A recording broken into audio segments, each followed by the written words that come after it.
महाराष्ट्र के एक संत हैं रामगिरी महाराज, जिन्होंने कुछ दिनों पहले नासिक में इस्लाम को लेकर कुछ टिप्पणी की, जो टिप्पणी मुस्लिम समुदाय को पसंद नहीं आए। तो कुछ लोग मध्य प्रदेश के छतरपुर में इस बात का विरोध प्रदर्शन कर रहे थे। विरोध करते करते ज्ञापन देने के लिए वो थाने पर पहुंचते हैं। थाने में 300-400 लोगों की भीड़ जो पहुंचती है, वो ज्ञापन देते देते भीड़ बहस करने लगती है पुलिस वालों से, और वो बहस इस कदर उग्र हो जाती है और भीड़ इस कदर उग्र हो जाती है कि थाने पर पथराव कर दिया जाता है। उसके बाद जो आप वीडियो ये देख रहे हैं, उसके बाद शहजाद अली नाम के एक शख्स को कहा जाता है, उसको आरोपी माना जाता है उस पूरी घटना का। उसके घर पर बुलडोजर चलाया जाता है। मध्य प्रदेश की घटना काफी दिनों से चर्चाओं में भी है। लेकिन अब मोहन यादव का इस एक्शन के बाद एक बड़ा बयान सामने आया। उन्होंने कहा है कि भारत में अगर रहना है तो आपको राम कृष्ण की जय कहना होगा, जिसे लेकर जाहिर सी बात है तमाम जो कट्टरपंथी लोग हैं, तमाम जो ठेकेदार लोग हैं,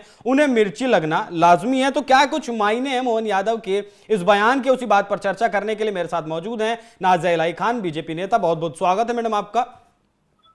जय श्री कृष्णा अभिषेक जी, और जन्माष्टमी की हार्दिक शुभकामनाएं आपको, आपके स्टूडियो के सभी एंकर्स और सभी रिपोर्टर्स को, कैमरामैन को, और इस देश के सभी समुदाय के लोगों को जय जय श्री कृष्णा। एकदम सही उत्तर, सही प्रश्न का सही उत्तर दिया है मोहन यादव जी ने, और सही बात कही है कि भैया भारत में रहना है तो भाई राम और कृष्णा का जय जयकार तो करना पड़ेगा, नहीं तो सांप्रदायिक हो जाएगा। क्या हो जाएगा? सांप्रदायिक हो जाएगा ये तो कुछ लोगों के लिए। देखिए, अब तो आर और पार की घड़ी आ चुकी है। अब तो मुल्लों का हिजाब उतर चुका है। अब तो मुसलमान क्लेरिक और प्रेचर का नकाब उतर चुका है। ये जो घूंघट में घूमते हैं और सेलेक्टिव और गिरगिट वाला रंग बदलते हैं, ये तो अब देश और दुनिया को समझ में आ चुका है। ये गुस्ताखे रसूल का नारा बलात्कारी मुसलमानों के लिए क्यों नहीं लगता है?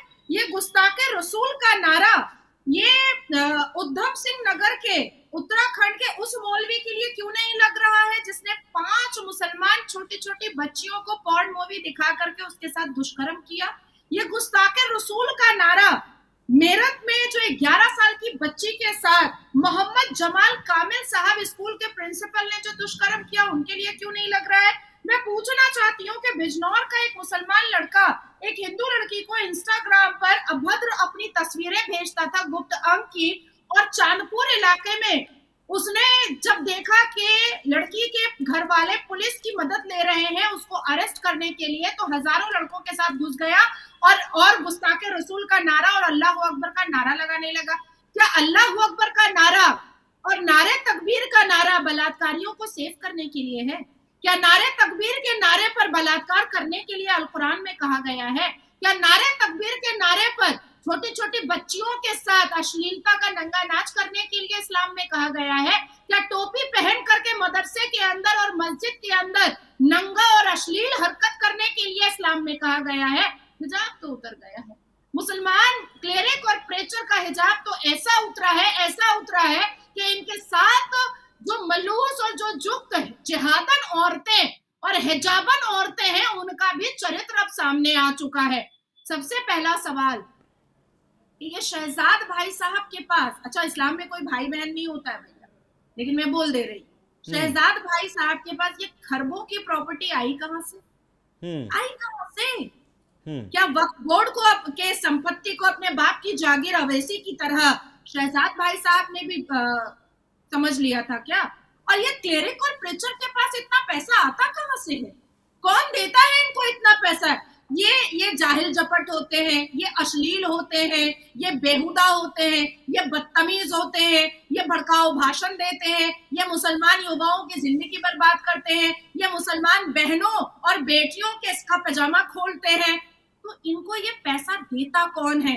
कहीं उस पर भी चर्चा करेंगे नाज़िया जी, लेकिन मैं पहले मोहन यादव का वो वीडियो दर्शकों को दिखा देना चाहता हूं। दिखाइएगा जरा एक बार। अच्छा, अभी वो कुछ थोड़ा टेक्निकल फॉल्ट है, लेकिन मैं आपको एक और सवाल मेरा ये था, यही चीज नुपुर शर्मा ने कही, वही चीज जो है रामगिरी महाराज ने कही, आखिर इस बात की सच्चाई क्या है? देखिए, सबसे पहले तो मैं आपको अभिषेक जी ये बताना चाहती हूँ कि पुलिस स्टेशन किसी भी राज्य में हो, पुलिस स्टेशन कोई इस्लामिक स्थान नहीं है जो आप वहां पर जाइएगा और कहिएगा कि एफआईआर करो और सर तन से जुदा का जो मेरा प्रोटेस्ट है उसको अप्रूव्ड कर दो एफआईआर करके। पुलिस स्टेशन कोई मजार नहीं है, कोई मदरसा नहीं है, कोई मक्का और मदीना नहीं है। पुलिस स्टेशन एक जगह है जहां पर आप अपने कंप्लेन को और ग्रीवांस को लेकर के जाते हैं और पुलिस इन्वेस्टिगेशन करने के बाद अगर सही होता है तो उसको एफआईआर में वो बदलता है, और अगर सही नहीं होता है तो उसको एफआईआर में वो नहीं बदलता है। इसके बावजूद भी उनकी जर्नल डायरी एंट्री में पूरे एक्सप्लेनेशन होते हैं कि भाई इतने लोग मुसलमान आए थे, उन्होंने प्रोटेस्ट किया था, उन्होंने रामगिरी महाराज के लिए सर तन से जुदा का नारा लगाया था और अपने ग्रीवांस लेटर में भी रामगिरी महाराज को का गला रेतने की बात कही है। हम इसको अनिवार्य और असंवैधानिक मानते हुए इसको जर्नल डायरी एंट्री में दर्ज करके यहीं पर इस मामले को खत्म कर रहे हैं। अब इस देश में जो मुल्ला मौलवी टीवी चैनलों पर बैठकर बोलता है देश तो संविधान से चलेगा, देश तो संविधान से चलेगा, तो संविधान के अंदर गला रेतने का कोई प्रावधान है क्या? हमारे कानून के अंदर गला रेतने वाले के पक्ष में कोई सेक्शंस बनाए गए हैं क्या? हमारे बीएनएस में या बीएनएसएस में जो नया कानून या पुराना जो आईपीसी और सीआरपीसी था उसमें कोई बचाव है क्या कि हाँ भैया आइए, आप आइए और गला रेतने का यहाँ पर कंप्लेन लेटर दीजिए, हम आपको अप्रूव करेंगे, आप गला रेतिए जा करके। नहीं नाज़िया जी, मैं ये जानना चाहता हूँ कि महाराज जी की जो टिप्पणी थी वो कितनी सही कितनी गलत थी? देखिए, सारे मुल्ला मौलवी अपने मुंह से कहते हैं 6 साल की बच्ची से प्रॉफेट मोहम्मद की शादी हुई, ये तो मुल्ला मौलवी खुद अपने मुंह से बोलते हैं। तो अगर रामगिरी महाराज जी ने बोल दिया तो इसमें इतना मिर्ची लगने की क्या जरूरत है? अब मुल्ला मौलवी जो चुप हैं, जो मदरसे में रेप कर रहा है, जो अश्लीलता कर रहा है, जो नारे तकबीर के नारे पर बलात्कार हो रहा है, तो अगर इन सब चीजों पर मुल्ला मौलवी चुप है तो इसका मतलब है कि इस्लाम में ये सारी चीजें जायज है, तभी तो खामोश है। आखिर क्या बात है कि रिजवान जिसने मस्जिद अल्लाह के घर के अंदर, यही उत्तर प्रदेश की बात है और 2 महीने पहले की बात है कि इमाम रिजवान ने एक मस्जिद अल्लाह के घर के अंदर 10 साल की बच्ची का रेप किया और उसकी बीवी ने, रिजवाना ने वीडियो बनाया। एक भी क्लेरिक, एक भी प्रीचर मुस्लिम और एक भी मुसलमान अवेसी कोई रोड पर आया कि हम इसको इस्लाम से बेदखल करते हैं, हम फतवा जारी करते हैं? इसका मतलब है कि ये एक्सेप्ट कर रहे हैं कि मस्जिद अल्लाह के घर में बलात्कार हो सकता है। मतलब सेलेक्टिव चीजें करनी है। एक बार मोहन यादव को सुनवाइए एक बार। रहीम रसखान यहाँ की माटी में अपने आप को जोड़ करके चले तो आज सदियों से उनका हम स्मरण करते हैं, लेकिन सावधान, जो यहाँ का खाता है और कहीं और का बजाता है ये नहीं चलेगा। भारत के अंदर रहना होगा तो रामकृष्ण की जय कहना होगा। योगी आदित्यनाथ ने भी अपना जो तेवर और क्लेवर है बदले हैं, मोहन यादव ने भी अब उसी रास्ते पर हैं, उसी तरीके से जो है उन्होंने भी अपने तेवर बदले हुए हैं, खुलकर जो बोलने लगे हैं। उसके मायने क्या हैं? क्या बीजेपी ने अपनी स्ट्रेटेजी बदल दी है? नहीं अभिषेक जी, कोई तेवर नहीं बदला गया है। ये जो टोपी, दाढ़ी और अब्बा का कुर्ता और बेटे का पिजामा पहनने वाले जो हिजाब लगा करके रोड पर घूम रहे थे और सरकार को आंख दिखा करके मुल्ला मौलवी बना रहे थे, ये बेसिकली बलात्कारी, जिहादी और टेररिस्ट को पैदा कर रहे थे। अब इसका विरोध खुलेआम होने की जरूरत भी आ पड़ी है और this is the high time कि अब इस पर विरोध करने की जरूरत भी है और खुलेआम चर्चा करने की भी जरूरत है। अरे विरोध तो नाज़िया जी जिहादियों की भीड़ भी करेगी ना, फिर जो थाने में भीड़ पहुंची, सरतन से जुदा वाली भीड़ भी विरोध करेगी।